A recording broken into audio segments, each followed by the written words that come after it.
All right, guys, decoding rental homes. We're going to tell you what's luxury versus essential in your property moving into your next place this year.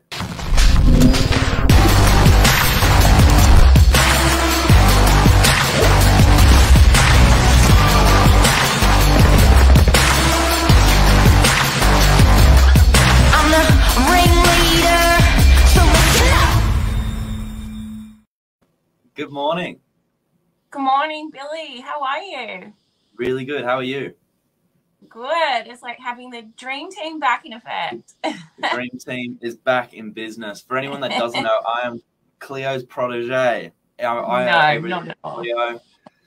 Cleo was the one that trained me up from the ground, and we're going to talk about what's luxe versus essential these days in a rental property, because I feel like expectations have moved, rents have moved, and as you can see behind me, I'm sitting in Buckingham Palace this morning. Yes, totally. All our properties look like that, Billy. Yeah. But tell us, Cleo, like, do you feel that expectations have changed in rental properties now? For sure. Just as easily as owners would like, an increase in their rent, they also need to add a little bit of value into the rental property if they're looking for that $100, $200 a week more in rent. And we see a lot of applications that come in for our available properties with tenants asking, is the owner going to do this? Is it going to be freshly painted? And that, for example, would be considered, it's not an essential thing for an owner to paint something straight away, but to have it freshly painted, for a new tenant.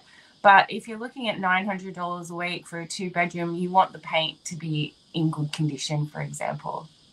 Yeah, I guess there's just a level of maintaining the property, like most landlords want, like maybe if they lived in the property themselves. So as you say, it's not an essential, but it's definitely it is a nice feeling to walk in and have it smelling, new, and new floors, and every 5 or 3 years, whatever, do a bit of an update as the wear and tear does, it does wear off. Yeah, especially tenants, properties that have been tenanted for 5 or 10 years. They've had tenant after tenant. Certain things that is considered essential these days. I don't know. We've talked about this. Is a dishwasher. Dishwasher is now considered an essential part of a property. Wow. And so what happens if you don't have a dishwasher? Is there going to be legislation where you've got to include one? No, it hasn't got to that point yet. There's still some people out there washing their dishes with their hands, But yeah, it is. I won't be able to provide one of those. I might have to hire a butler to stay in the rental property. Totally. And when they go on the brink during a tenancy, it's considered like an emergency. We get tenants going, my dishwasher's broken. I've got 5 children. Like, what? I can't cope. I need the dishwasher. So it is sort of considered essential these days. And when your property's on the market for rent and there's clearly a space and there's not one there, tenants, it can be a deal breaker for a lot of tenants. You have to have a dishwasher now. Well, I suppose you can't bring your own really in a rental property unless you're going to be there for a number of years, which you might not necessarily know from the beginning. There's an expectation that if there's space for one, there's a high chance that it's it's going to be in there. It's a high part of our lives now, key part. What about things like air conditioning? Yeah, so aircon is also starting to get to that point as well, especially when you have really, hot summers and the property isn't double brick, which a lot of our new properties and, new developments, they're not. They can get really warm in the summer. So ducted aircon or a split system is something that most tenants would want, especially if they're paying that top dollar rent. And having one installed is not as easy as it sounds, because you've got to go through strata regulations. The executive committee have to approve the air conditioning system where it's going to be. The plans have to be provided to strata. So some buildings that don't have aircon, or you know, an originally built 60s or 70s building, some of them they're not able to have aircon because there are guidelines and rules on where the unit on the balcony can be, where the pipes and the plumbing has to go in. So Yeah, sure. yeah, another deal breaker.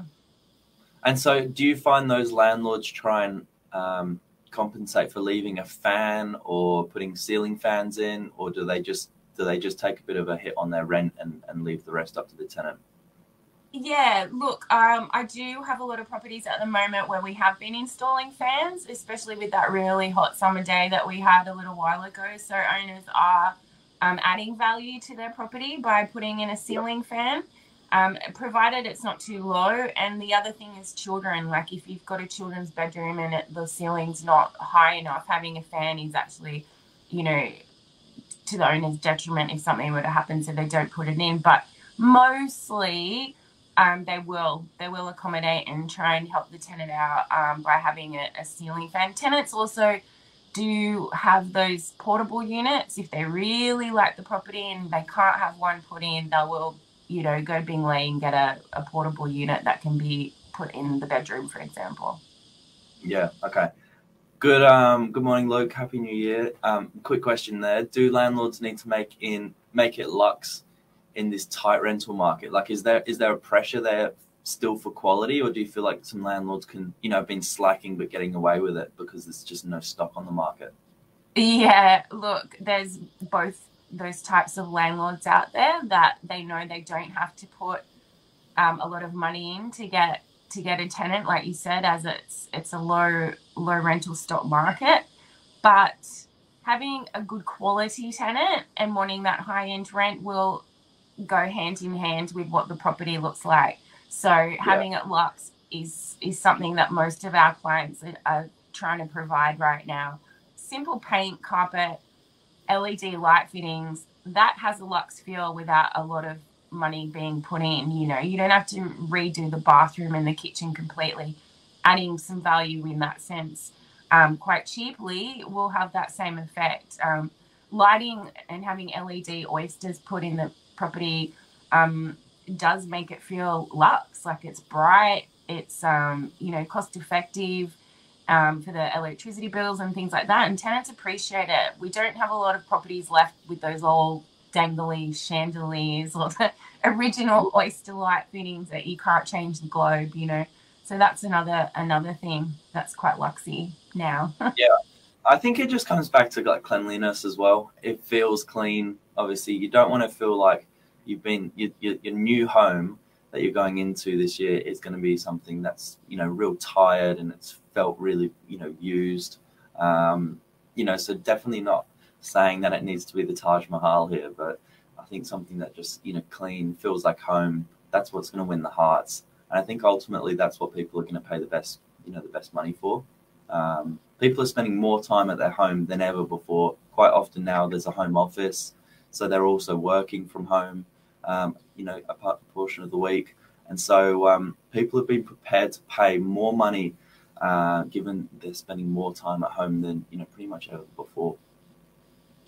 Definitely. And you know, it's less maintenance as well when you start off a rental property with those things that have been freshened up or whatever. They do last quite a bit of time, and then you're not constantly updating the property whilst the tenant's in there as well. It's hard to take you seriously with that background, Billy. Honestly. King Billy, please. King Billy. Yes, King Sir Billy. The bidet is definitely an inclusion that I would like. Cleo, one other question. What about like internet? Can you provide good internet? Oh, yeah. Look, NBN, we get that asked all the time. You know, it's not a luxury. That's a necessity these days, having internet. Yeah. If you can't connect to the internet in your rental property, that's a big issue for the owner. You know, applicants and tenants do research a property. They want to have their telcos connected. They want to have everything ready before they move in. And we have lost tenants if the property isn't, you know, able to have a certain connection. So That is a necessity. It's not a luxury. That is something the owner needs to make sure that the property is compliant, or, you know, is able to provide some kind of internet service. Yeah. Good question. Yeah, there you go. So I think that's pretty much probably the ones that you can't see. They're the behind the scenes that the tenants are asking for these days. I guess going into a new year, if you're a tenant, understanding what's standard and what's luxury is is important. And as a landlord, if you can try and just add a luxury box to be ticked maybe once every couple of years, it keeps your property in line with some of the new ones coming in, and you make sure that you get the best return. Very, very good tip. And we all want our properties to be luxy, especially if we're paying top dollar, for sure. Yeah, everyone loves a bit of Luxe. I'm a Luxe lover. Totally. That's the show. Thanks, Cleo. Thanks, Billy. See you soon. Have a good day. You too. Bye, everyone.